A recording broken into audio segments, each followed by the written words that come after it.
Hello students of Goishpur Netaji Vidya Mandir class 8. Welcome back. Lesson 4 The Great Escape আমরা পড়েছি আর এর সমস্ত word meaning সমস্ত লেসনটার যে রিডিং সেগুলো আমরা অলরেডি করেছি। এই যে এক্সারসাইজেস সেগুলো আশা করব তোমরা বাড়িতে করেছো। আমি যেভাবে এক্সারসাইজগুলো অ্যান্সার করতে বলেছি সেইভাবেই তোমরা করবে, অর্থাৎ এগুলো তো সিন প্যাসেজ, তোমাদের যে সিন অংশটা থাকে কোয়েশ্চেনের সেগুলোর মধ্যেই এই টেক্সটগুলো থাকে। সুতরাং তোমরা এই অনুশীলনীর অ্যাক্টিভিটি 1 বলো 2, 3 এগুলো করার সময় আরও যেসব অ্যাক্টিভিটি রয়েছে, লাস্ট দিন আমরা লাস্ট ইউনিটটা পড়েছিলাম, তারপরে যে অ্যাক্টিভিটি 6 হোয়াট হোয়াই,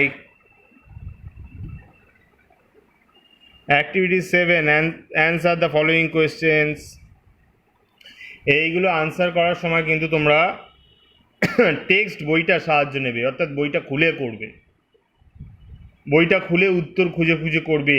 তাতেই তোমাদের কম্প্রিহেনশন অর্থাৎ কতখানি তোমরা টেক্সটটা বুঝেছো, তোমাদের আন্ডারস্ট্যান্ডিংটার একরকম টেস্ট হবে, পরীক্ষা হবে। আশা করব তোমরা প্রত্যেকেই এই কোয়েশ্চেন্সগুলো অ্যান্সার করেছো, বাড়িতে অভ্যাস করেছো। তোমরা কিন্তু অসুবিধা হলে if you face any problem you should ask us. আমরা কিন্তু তোমাদের উত্তর করে দেওয়ার জন্য এখানে আছি। আশা করব তোমরা এর উত্তরগুলোর প্রত্যেকেই বাড়িতে করতে পেরেছো। এই লেসনটা এইভাবে আমরা শেষ করেছিলাম। অ্যাক্টিভিটি 7-এর কোশ্চেনগুলো আমি আর পড়ছি না। আশা করব তোমরা প্রত্যেকে you have all done the exercises, the activities.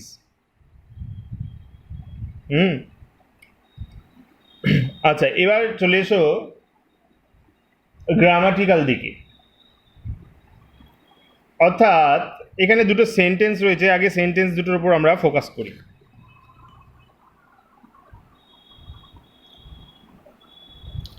দেখো, শিশির would have to drive his uncle একটা, Subhas was to travel with this false identity আর একটা। লক্ষ্য করেছো নীল অক্ষরে দুটো সেন্টেন্সের মধ্যে দুটো শব্দ নীল অক্ষরে লেখা, ঠিক আছে? এবং ওই নীল অক্ষরে লেখার প্রত্যেকটার একটা করে অবজেক্ট নিয়েছে। আচ্ছা, আবার লক্ষ্য করো কি বলেছে, in the following sentences underline the words that act like verbs and take objects. সেন্টেন্সগুলো পড়ো। He likes to play badminton. His habit is to read newspaper daily. Her greatest pleasure is to dance. এই সেন্টেন্সগুলোতে যেগুলো ভার্বের মতো কাজ করছে সেই ওয়ার্ডগুলোকে যদি দাগ দিতে বলে তাহলে তোমরা দেখবে যে to play, to read, to dance এইগুলো আন্ডারলাইন হবে। এই আন্ডারলাইন ওয়ার্ডগুলোকে বলছে infinitive. The expression that you have underlined are called infinitive. The word to is frequently used with the infinitive. অর্থাৎ ইনফিনিটিভ হচ্ছে এক ধরনের বলতে পারো ভার্বাল, পার্টিসিপেল এবং জেরান্ডের মতো ইনফিনিটিভও এক ধরনের ভার্বাল। What is infinitive? অর্থাৎ দ্য ওয়ার্ড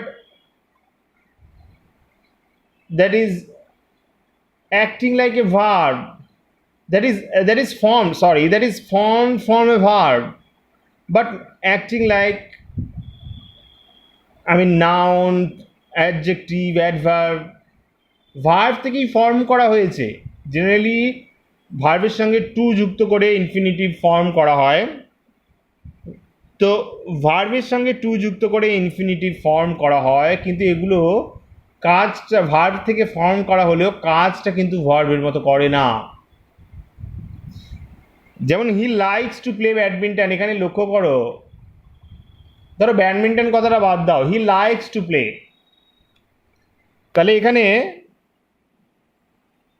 লাইক ভার্বের অবজেক্ট হিসেবে কাজ করছে, অর্থাৎ নাউন হিসেবে কাজ করছে। সুতরাং এইভাবে ইনফিনিটিভের ভার্ব থেকে ফর্ম করা হলেও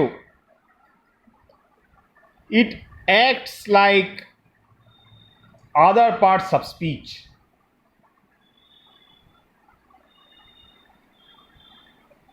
ঠিক আছে, কখনো অ্যাডজেক্টিভ, কখনো অ্যাডভার্ব, কখনো সাবজেক্ট হিসেবেও এরা কাজ করে।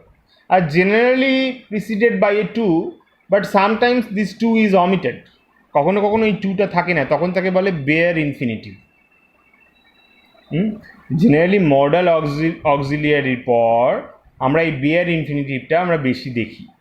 আচ্ছা দেখো, একটা অ্যাক্টিভিটি 8B-তে দেওয়া আছে, এখানে আন্ডারলাইন করতে বলেছে ইনফিনিটিভকে। তোমরা শিখলে এবার ইনফিনিটিভগুলো এখানে আন্ডারলাইন করবে।